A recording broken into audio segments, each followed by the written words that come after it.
నమస్తే అండి, నేను రజాక్. జగన్మోహన్ రెడ్డి గారు ఇలాంటి రాజకీయ నాయకుల వల్ల, ఇలాంటి వ్యక్తులు మీరు పక్కన పెట్టుకోవడం వల్ల ఎంత నష్టపోయారో మీకు అర్థమవుతుందో లేదో తెలియదు, కానీ బయట నుంచి చూసేటటువంటి వ్యక్తులకి, మాలాంటి వాళ్ళకైతే క్లియర్గా అర్థమవుతుంది. లాస్ట్ ఎలక్షన్స్లో నిజంగా మీకు 11 సీట్లు రావాల్సింది కాదు, కానీ 11 స్థానాలకు ఎందుకు పడిపోయినారంటే వ్యక్తిగత దోషణ పర్వాలు దాంట్లో కీ రోల్ ప్లే చేసినాయి అని చెప్పొచ్చు. ఎంత నీచంగా దుర్మార్గంగా తిట్లాడినారంటే ఎక్కడికెళ్ళినా వ్యక్తిగత దోషణే, ఎక్కడికెళ్ళినా దరిద్రపు కొట్టు మాటలే, నోటికి ఎంత వస్తే అంత ఇళ్ల మీదకి వెళ్ళిపోవడం, వ్యక్తిగత దోషణ పర్వాలు చేయడం. ఏమన్నా తగ్గిందంటే ఇప్పటికి కూడా తగ్గదు. ఒక రోజా రెడ్డి గారు అసలు ఆమె బయటకు వచ్చి మాట్లాడుతూ ఉంటే, మళ్ళీ చెప్తున్నా, మీ పార్టీకి మీరు అంత నష్టం చేశారు లేదో ప్రజలకు నాకు తెలియదు, కానీ మీ పార్టీకి నష్టం చేసింది మాత్రం కొంతమేర వీళ్ళ యొక్క వాయిస్ అని చెప్తాను నేను. వీళ్ళు పెద్ద ఫైర్ బ్రాండ్స్గా మీకు కనిపించవచ్చు, లేదంటే రాజకీయాల్లో అలా మాట్లాడితేనే సర్వైవ్ అవుతారు అనే ఇంటెన్షన్తో ఉన్నటువంటి కొంతమంది రాజకీయ నాయకులకి మార్పు చెందకపోతే కనుక ప్రజలు జీవితాంతం దూరం పెడతారనేది నాకైతే మరోసారి అర్థమవుతా ఉంది. అధికారం ఉన్న అదే భాష, అధికారం పోయిన అదే భాష. టీడీపీ వాళ్ళు మాట్లాడలేరా? బీజేపీ వాళ్ళు మాట్లాడలేరా? జనసేన వాళ్ళు మాట్లాడలేరా? సిపిఐ సిపిఎం కాంగ్రెస్ వాళ్ళు మాట్లాడలేరా?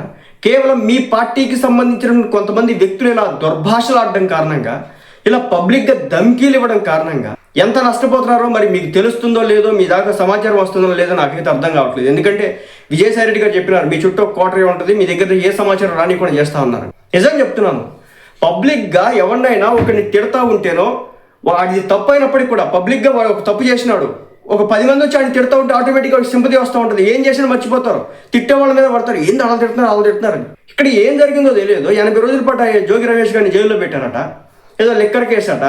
సో మరి ఏ ఎవిడెన్స్ దొరికిందేమో తెలియదు, మొత్తానికి 80 రోజులు పెట్టినారు. ఆయన జైలు నుంచి వచ్చి మళ్ళీ నారా లోకేష్ గారికి సవాళ్ళు విసురుతా ఉన్నాడు. ఇసిరొచ్చు. ఇదా ఇంత పబ్లిక్ గానా, ఇంత బహిరంగానా? దీనివల్ల లాభమా నష్టం అనేది కూడా ఎంచుకోవట్లేదు. ఆ పక్కనున్న ఆయన ఎవరు పాపం చేయి కొడతానే ఉన్నాడు, అయ్యా వద్దు వద్దు వద్దు వద్దు వద్దు. ఎందుకని? ఒక రోజారెడ్డి గారి భాష, ఒక పేర్ని నాని గారి భాష, ఒక అంబటి రాంబాబు గారి భాష, అలాగే ఒక జోగి రమేష్ గారి భాష మార్చుకోరా? ఇంకా మార్పు చెందాలని లేదా? ఇంకా ఒక్క మాట అన్నందుకు వల్లభనేని వంశీ గారిని పరిస్థితి ఏమైందో మనం చూసాం. ఈరోజు జోగి రమేష్ గారు జైలుకి వెళ్ళొచ్చు, రావచ్చు, మళ్ళీ వెళ్ళొచ్చు, మళ్ళీ రావచ్చు, కానీ సామాన్య ఓటర్ని మీ వైపు ఏమాత్రం కూడా తిప్పదు, ఏమాత్రం కూడా తిరగనివ్వరు. భాష చాలా ముఖ్యం. చంద్రబాబు నాయుడు గారు జోగి రమేష్ గారిని, లేదంటే ఇప్పుడు ఉన్నటువంటి ప్రభుత్వం జోగి రమేష్ గారిని కావచ్చు, లేదంటే మరొకరిని కావచ్చు, చెవిరెడ్డి భాస్కర్ రెడ్డి గారిని కావచ్చు, మిథున్ రెడ్డి గారు కావచ్చు, లోపల పెట్టినప్పుడు ప్రపంచంలో ఎక్కడైనా అది ఆ విషయం కనిపించిందా? ప్రపంచంలో ఎక్కడైనా సరే దాని గురించి పెద్ద చర్చ చేసినారా? అనుభవించాల్సిన వాళ్ళు అనుభవిస్తున్నారంటే, కానీ ఎక్కడ కూడా కనిపించట్లా. కానీ వీళ్ళు మాత్రం బయటకు వచ్చి అది చేస్తాం, ఇది చేస్తాం, అది చేస్తాం, ఇది చేస్తాం. టీడీపీ లేనప్పుడు ఒకటే ఒక మాట అనేవాళ్ళు, రెడ్ బుక్ పేరు నమోదు చేసుకుంటున్నాం, అంతకుమించి లేదు.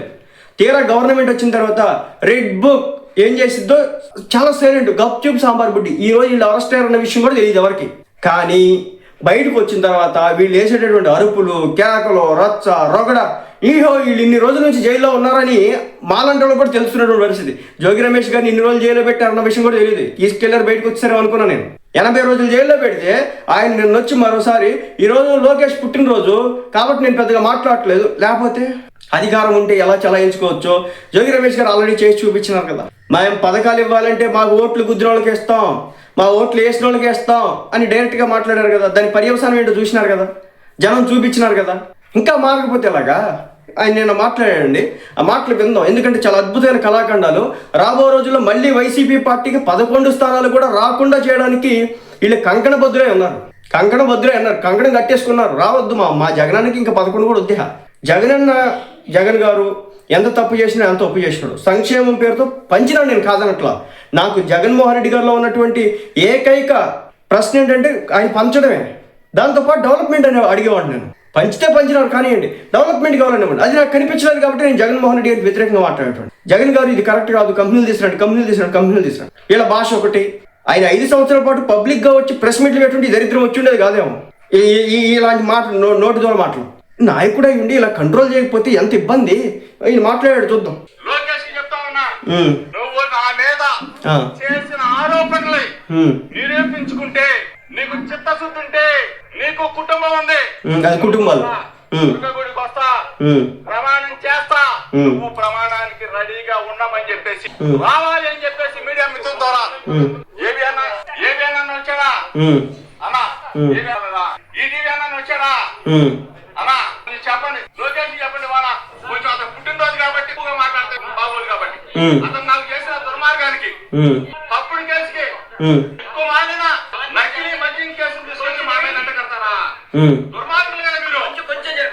ఈ రోజు కొంచెం జరగండి చెప్పండి.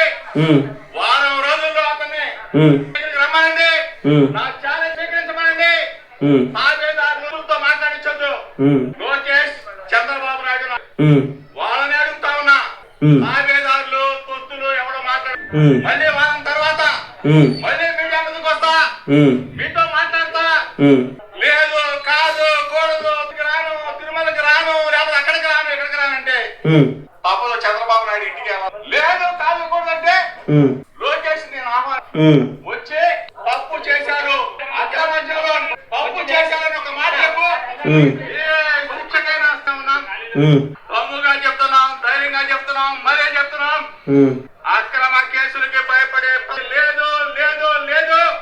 వైఎస్ఆర్ కాంగ్రెస్ పార్టీ ఉండదు అని చెప్పి చంద్రబాబు నాయుడికి చెప్తూ అదండి సంగతి.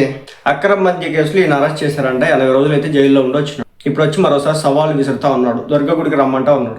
ఎందుకు వస్తారు ఎవరైనా? దేనికోసం వస్తారు? అక్రమ మద్యానికి సంబంధించి మరి ఏం జరిగిందో, ఎలా జరిగిందో, ఏం కథ నడుస్తుంది ఇంకా కోర్టు తేలుస్తూ ఉంటుంది అనమాట. సో దీనికంటే ముందు ఇంకో మాట చెప్పాలి నేను. ఎందుకు జోగి రమేష్ గారిని ఎంతలా పట్టుకున్నారు? చంద్రబాబు నాయుడు గారి పై వెళ్ళింది ఎవరు?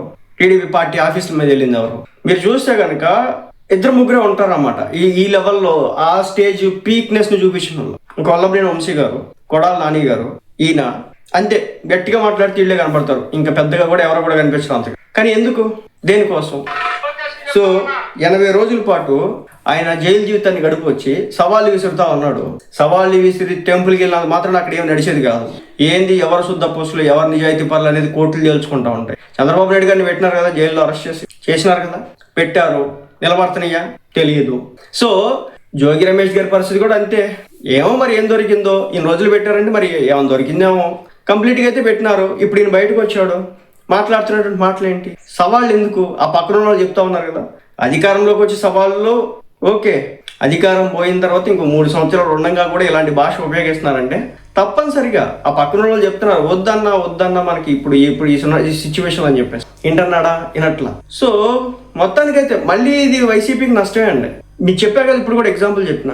చాలా మంది లోనికి వెళ్ళి వచ్చినారు, చాలా మంది బోర్గడ్డ దగ్గర నుంచి మొదలు పెడితే, వరా రవీంద్ర రెడ్డి దగ్గర నుంచి మొదలు పెడితే ఈరోజు ఈయన వరకు అనేక మందిని లోన పెట్టే కొంతమంది బయటకు వచ్చినారు, బెయిల్గా తిరుగుతూ ఉన్నారు.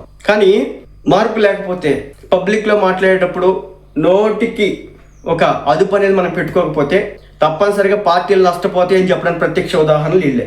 ఆ రోజు చంద్రబాబు నాయుడు గారు ఇంటి మీదకి వెళ్ళిపోయినాడు. ఈయన అన్నీ తీసుకుని వెళ్ళారు. మరి ఏదో మాట్లాడడానికి చర్చల కోసం వెళ్ళాలని చెప్తాడు. వెళ్ళారు, ఏం సాధించినారు? ఈ రోజున అనేక రకాల ఇబ్బందులు. ఒకటైతే చెప్తానండి, ప్రతి ఒక్కరికి పర్సనల్ లైఫ్ ఉంటుంది, అక్కడ దాకా బాగకూడదు. నేను అందుకే చెప్పేది, జగన్మోహన్ రెడ్డి గారిని విమర్శించే టైంలో కూడా ఏ రోజు కూడా పర్సనల్ వెళ్ళొద్దు. ఆయన ఏదైనా తప్పు చేస్తే పాలసీ పరంగా క్వశ్చన్ చేయాలి, అంతేకాని అలా కుటుంబ సభ్యుల్ని వాళ్ళు వెళ్ళకూడదు. ఈయన ఏకంగా ఆయన ఇంటి మీదకి వెళ్ళినాడు. ఎందుకు కోరుకుంటారు? ప్రతి ఒక్కరికి ఒక టైం అనేది ఉంటుంది కదా.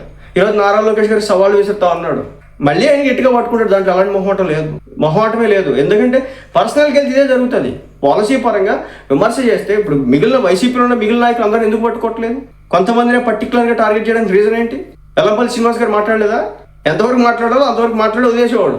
బడిసలు పట్టుకొని, రాడ్లు పట్టుకొని ఇళ్ల మీదకి వెళ్ళిపోవడం, లేదంటే పుట్టకల గురించి మాట్లాడటం, రాత రాజకీయాలు చేయడం చేస్తే ఎవరికి కూడా మనసు ఒప్పుకోదు. నీకు అధికారం ఉన్నప్పుడు నువ్వెలా రెచ్చిపోతావు, ఎదుటోడికి అధికారం వస్తే అలాగే రెచ్చిపోతాడు. వైసీపీ హయాంలో ఉన్నప్పుడు చాలా రెచ్చిపోయినారు, చాలా మంది చాలా గట్టిగా మాట్లాడినారు. ఏమైంది? పోయినారు కదా. ఈరోజు టీడీపీ వచ్చింది, రెచ్చిపోయిన వాళ్ళు మళ్ళీ రేపొద్దు అనుభవించక తప్పు, దాంట్లో ఎలాంటి మొహటం లేదు.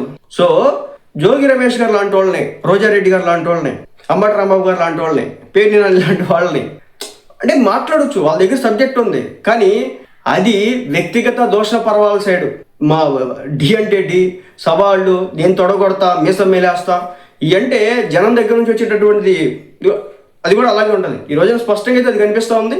ఇంత దెబ్బ కొట్టినా కానీ ఇంకా మార్పు రాలేదంటే మరి జగన్మోహన్ రెడ్డి గారు ఒకసారి చూసుకోవాలి ఎలాంటి వాళ్ళ విషయం. దాంట్లో అలాంటి బేస్ జరగకపోతే కానీ మళ్ళీ ఇబ్బంది పడేది ఆయన.